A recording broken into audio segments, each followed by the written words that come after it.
In today's video, I'm going to teach you how to link Instagram to Wix website. By the end, you'll have a clean Instagram icon on your site that opens straight to your profile, making it easy for visitors to connect with you on social.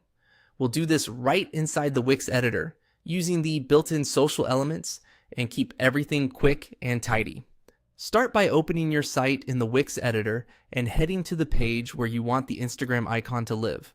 On the left side of the editor, look for the Add Elements button, represented by a plus icon.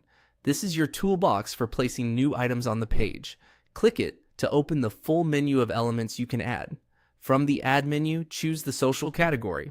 This section includes ready-made social icons and bars designed to match your site's style. Select the social element you prefer, then drag and drop it onto your canvas. Place it in a visible, consistent spot. Common choices are the header, footer, or a contact section.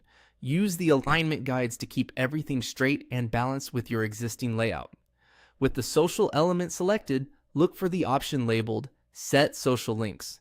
This opens the panel where you control which icons appear and where each one points. If the element includes multiple platforms you don't need, go ahead and remove the extras so the Instagram icon stands out.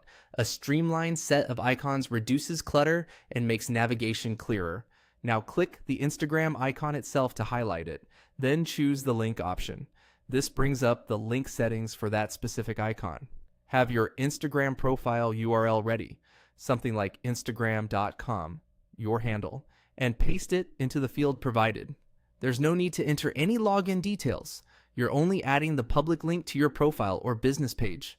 After pasting the URL, confirm everything looks correct, no typos, no extra spaces, and then click Done. That saves the link to the icon in the editor. You can resize or reposition the icon on the canvas to fit your design, and you can adjust colors or styles to match your brand, all without changing the link itself. That's it. You added the social element, opened the social links panel, removed what you don't need, selected Instagram, attached your profile link, and saved the change. Keep your Instagram handle consistent with your site branding and place the icon somewhere visitors naturally look for it. Thanks for watching and enjoy the smoother path from your website to your Instagram.